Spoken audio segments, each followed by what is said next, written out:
The JAKIB Media YouTube channel, brought to you by the wonderful people at Ocean Casino. Joining us right now, the Gunfather himself, Mr. Derrick Gunn, host of Sports Take, co-host of Sports Take with Rob Ellis as well, 12 to 3 weekdays here on JAKIB Media. What's going on there, D-Gun? How you guys doing tonight? Football is back, D-Gun. How can we be any better? Man. Yeah, man. Got the itch is scratched. Speaking of scratching that itch, the question I asked Bill before the break there, Gunner, if there was one player that raised his stock the most, helped his stock the most tonight, what player would that be? I would have to say it's Cleveland. I thought Cleveland had an outstanding game tonight. We didn't hear much about him in camp, but man, I tell you what, he made a couple tough catches, didn't drop anything. Got separation, battled when he was in press coverage, battled. I believe he ended up with 6 official catches for the night. I really liked where he is. Now, I'm not going to sit here and say, okay, he's battling Quez Watkins for the number 3 position, but I do think when the coaches sit back and look at the film, they're going to have to, if he continues to do this, they're going to have to find a way to figure him into the equation. When you really think about it, beyond their first 2 receivers, who's really a lock? You say Quez Watkins, but who after that? So there's room. You don't know if they're going to keep 5 or 6 receivers. Some teams keep 5, some teams keep 6. If this young man continues to shine like that in preseason games, he could be a viable candidate to be one of the receivers kept on this 53-man. Real quick, I just want to jump in, Bill, real quick. Quez Watkins and Britton Covey suffered hamstring injuries in Thursday's practice. That's why neither one of those guys were up in the game today. Okay. Well, you know what? One man's injury is another man's opportunity. And this young man, Cleveland, made the most of that opportunity tonight. He was in the right place at the right time. And, the name of the game is how many can you catch, not how many can you drop.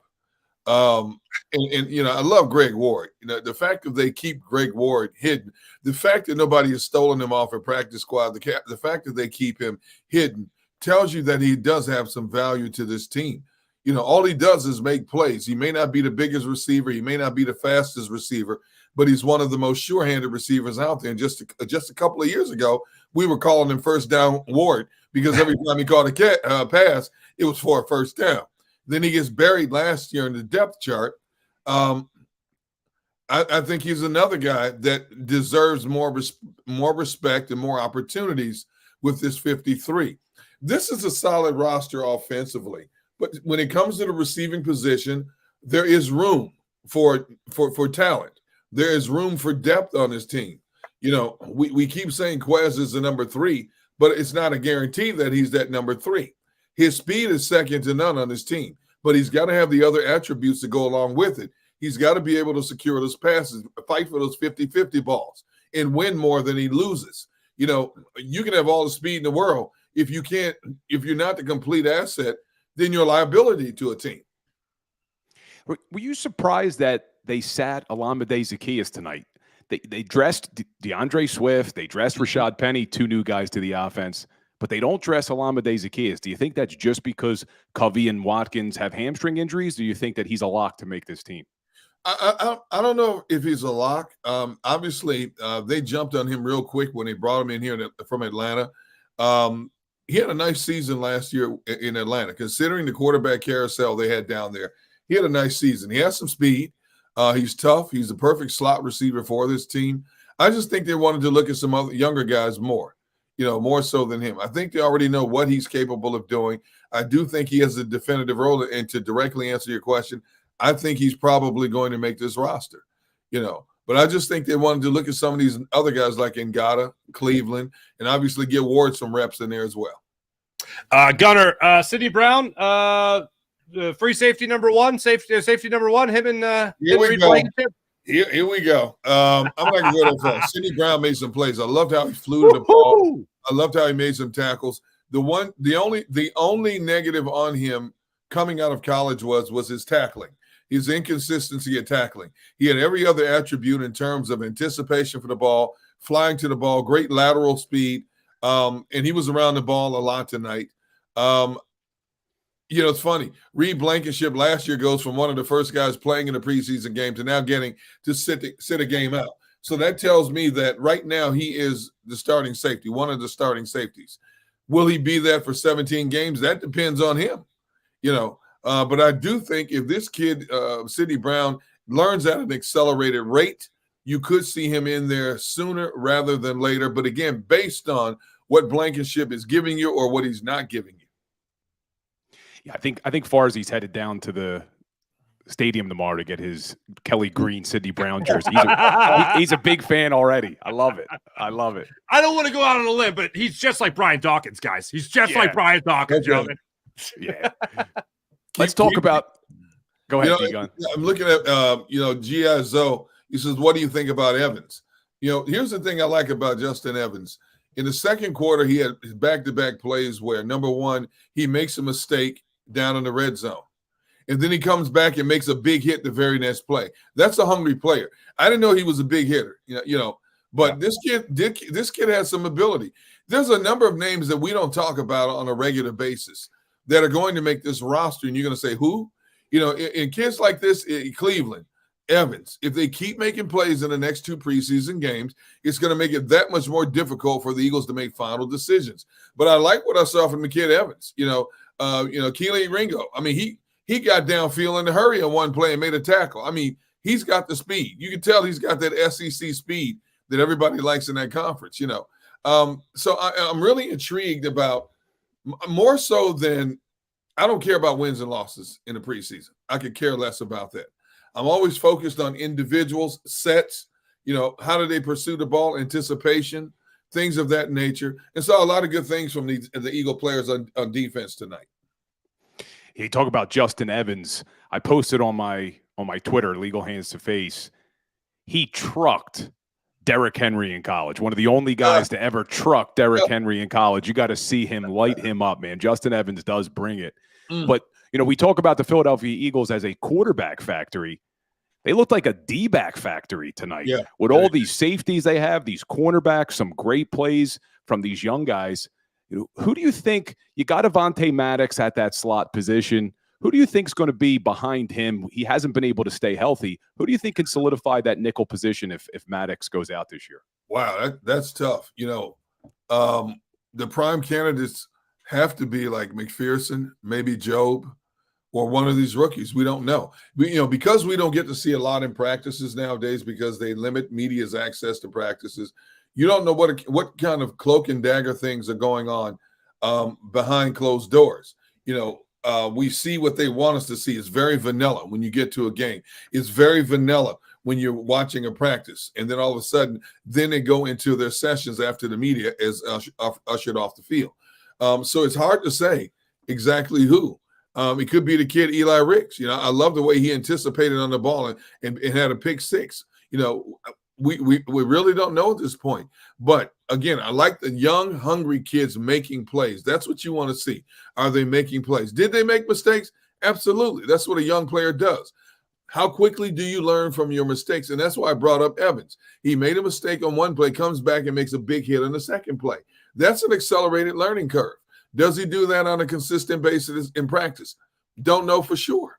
But the fact that he did it in the game tonight, and obviously he's not playing against the opposition's number ones, but the name of the game is make the most of your opportunities when the lights go on and shine as much as you can to make our decisions as difficult as possible in terms of whether deciding to keep you, put you in the practice squad, or call you in the office and tell you, hey, thank you for practicing with us. We think you have potential. We just don't have room for you here. As far as that secondary goes, I know you mentioned Justin Evans had the penalty, came back and made a play. Keely Ringo got beat on a back shoulder touchdown, came back, made a play. You look at guys like Mekhi Gardner, he got beat on a touchdown, came back and made a play. Resiliency you saw from the young guys trying to have a spot in that secondary. But Gunnar, you mentioned the vanilla play calling, both sides of the football, vanilla. I get it. But it's the closest thing we have so far to Brian Johnson calling plays. It's the closest thing we've seen so far from a guy like Sean Desai calling plays for this defense. Anything jump out to you communication-wise, anything like that from either coordinator in their first exposure, as Eagle, in these Eagles positions? Well, I like Brian Johnson's approach. I like the way he mixed up his plays.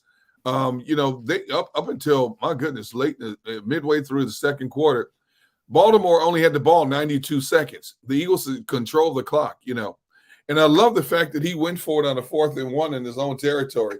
and picked up the first down. I mean, why not? It's preseason. Why not take that risk? But that's sending a message. We're going to continue to be aggressive in what we do. And it doesn't, in some cases, it won't matter where we are on the field. If we feel we have the definitive advantage against whoever we're lining up against, we're going to go for it. And we're going to keep the ball. We don't believe they can stop us. Until they stop us, we don't believe they can stop us. So I like what Brian Johnson did. It wasn't exotic. You didn't see a lot of motion. You saw him mix up the pass with the run. And that's what you wanted to see. Now, Mariota early on, he ran more than he threw the ball. He missed some throws as well, of wide open receivers. Okay. McKee came in, made some great passes, Let's see where it goes from here. I would imagine in the second game, we might see more regulars from the opposition and maybe even the Eagles. I'm not going to say first team players, but I think you might see a little bit more of Jordan Davis. You might see a little bit more of Jalen Carter, even though I don't think you need to play him anymore. You might see Nakobe Dean, depending on how that high ankle sprain goes. I'm of school when it comes to high ankle sprains, I would like to err on the side of caution. And I understand Nakobe's missing some valuable reps out there. But I will also say this. I've dealt with enough players that have gone through those high ankle sprains. It's like the hamstring. It feels good 1 minute. All of a sudden you step the wrong way, you're out a month. So I would like to see them err on the side of caution with Nakobe. Obviously, we want to see him in games.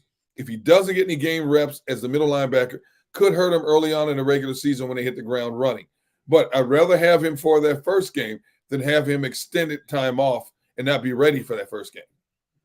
You mentioned Nakobe Dean. It looks like he has that one linebacker position locked up.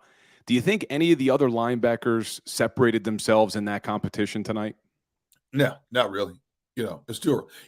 Miles Jack Cunningham came in later in the game, didn't do a whole lot. They just basically wanted to get, some reps in, work up a little sweat. As we sit here right now, Christian Ellis looked pretty good out there. I thought he made a great play when he had to go lateral across the field and help tackle a runner for a loss in the first half. I thought he made a good play, but it was a good play. I want to see more of Christian Ellis. I've been saying for weeks, even before they brought in Miles Jack and Cunningham, I felt that Christian Ellis really was going to push Morrow for that starting job. When you take into consideration, Morrow comes here with no money guaranteed on a 1-year contract. Who does that, first of all? Most of these guys, you want to get something up front, even if you're going to be here. He came here on a 1-year deal. Now, it's okay, you can say, well, he had 108 tackles in Chicago. Okay, how many tackles did he have downfield because Chicago's defense was so bad last year? Sometimes those stats are padded. But you look at Morrow, he's only 6'1", 215. Christian Ellis is 6'3", 235, 240. Do the Eagles feel they need more girth, a bigger body on that will linebacking position? Now you got Jack and Cunningham into the mix as well. I don't think it's Morrow's job by any stretch of the imagination. I think they're going to figure this out, obviously, in the next week or so. Who's better suited for that position? And don't be surprised if it's not Morrow. The one thing you mentioned with Christian Ellis, I think it's the same play you're talking about there. It looked like he almost over-pursued to one side, but it was like he could afford to be aggressive because either way he was turning the guy back into, I forget who it was who had the ball for Baltimore at the time, but he could turn him back inside to still make a play with the rest of the defense being there, which was good. You mentioned Marcus Mariota running more than throwing.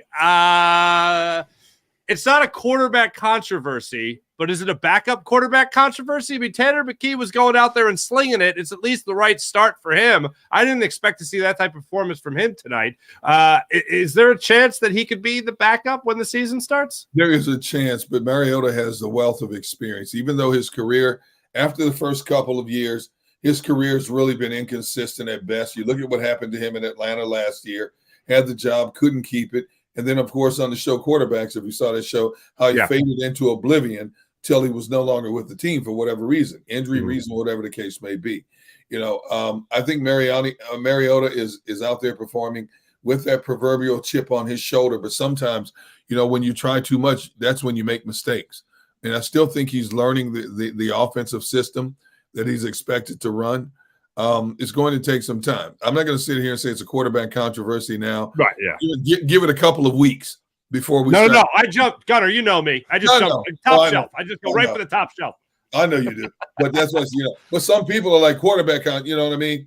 Some people might start there, but no, right now, no. Now, we didn't see much of Jalen Carter tonight, but we saw just enough. How excited were you to see exactly what everyone's been talking about him doing in training camp, do it on the field against another team? If he continues to do what he did tonight, I guarantee you he won't be seeing single blockers. He'll be double teamed. The fact that he stuck his foot in the ground and duked the guard one way and did that swim move and dipped inside and almost had a quarterback sack, that's what we're expecting to see. That's the Jalen Carter we saw at Georgia. You talk about lightning quick off the snap. Man, does he have a great burst off the snap. Everything we've heard about him in practice so far has been true. But again, it's in practice, controlled environment. They're going to get some good work in next week against the Cleveland Browns when they come to town in a couple of days. I got to see Jalen, just like everybody else. I got to see him do it when the bullets are flying for real. He has all the attributes you could look for. Everything, you took highly decorated, highly successful national championship, steady rock on that Georgia defense. There's a reason why the Eagles moved up a spot to get him at number 9 instead of sitting in the hole and waiting for him at number 10 or 11. I do think he's going to be a cornerstone for this team for many, many years to come if he can stay healthy, like that's the case with anybody. But that one play, I saw him burst off that snap. I'm like, my goodness, this dude is going to be lethal. If this is just a small sample of what's to come, he is going to be a nightmare in the interior for opposing quarterbacks and running games for that matter. No, absolutely. I was saying when we started the show here with Bill, it's like that's what we'll dine on for another week before we see him out there on the field again, man. It was something special to see that. And Fletcher Cox, who I'm going to ask you a question about in a second here, but saying that it looked like a screen, like it was that easy for him to get into the backfield. He thought it was a screenplay. But Fletcher said something during his interview. So I want to ask you this question, generally speaking, about the Philadelphia Eagles here, Gunner, because you know this franchise inside and out. During his in-game interview, Fletcher Cox said that a number of former Eagles reached out to him when he was in free agency and said, "Don't leave. We regret our decision to leave the Eagles. Stick around." What does that say about this organization and how special it is? Not just the organization from a business standpoint, but the camaraderie of this locker room as well. It's about the culture. It's about something that has been established early back in the 2000s when Andy Reid was here, and it has carried over. Now, it was like a rocky boat when Chip Kelly was here. But from Andy Reid to Doug Peterson to Nick Sirianni, it's all about culture here. And I can't tell you how many players that left here and went somewhere else to tell me, D. Gunn, this sucks. They don't do this for us. They don't do that for us. And the Eagles treat you like men. They treat you like professional men. They know when to push you. They know when to back you off. They take care of you in a lot of ways that are not even mentioned publicly. Take care of your families. Jeffrey Lurie has done such an incredible job of making players feel like family with the Philadelphia Eagles. You can't say that with a lot of teams. Would you want to play for that nut job in Indianapolis? Would you want to play for that dude in Arizona? Would you? There are not many teams in the league that have a Camelot type culture here. And it starts with the players in the locker room. And what they've done for so many years is, in terms of passing the baton, they identify a core group of players who are everything that they want them to be, both in the locker room, in the building, on the practice field, and in the community. You don't hear about a lot of outside noise with a lot of Philadelphia Eagles like you do some other teams. That's deliberate. And these guys are the core group of guys that let the newcomers know, whether you're a veteran or a rookie, hey, this is how we handle our business here. And everybody falls in the line. Plain and simple. That's hard to do, especially in today's football, where you need 53 psychologists to deal with today's football player compared to the days of Tom Landry and Chuck Noll and Don Shula, where everybody got treated the same and yelled at the same. You have to be able to nurture these guys a lot more individually, more so than collectively. And the fact that they have the best in security guy in the business, and Dom DeSandro, who makes a lot of things go away, they keep all their business in house. You don't hear about a lot of, even when players leave. How many players do you hear, other than maybe CJ GJ, say something negative about his former employer? That doesn't happen with players here. Absolutely. Last one for me, Gunner. Bill, I don't know if you have another one, but last one for me. What do we read into, if anything, about the running backs that were active and playing tonight and the running backs that weren't? Exactly what I expected. Okay. You don't need to see Boston Scott and Kenny Gainwell. You know what they can do.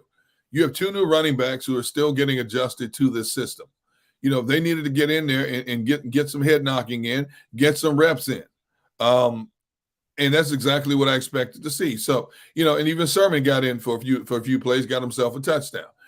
This team is 5 deep in the running back position. How many teams can say that in the National Football League? You don't need to see everybody. And Nick Sirianni basically told Gainwell, and Scott, take the night off. We know what you're capable of doing. Can they bury Trey Sermon again on their practice squad? I'm shocked that nobody picked him off last year.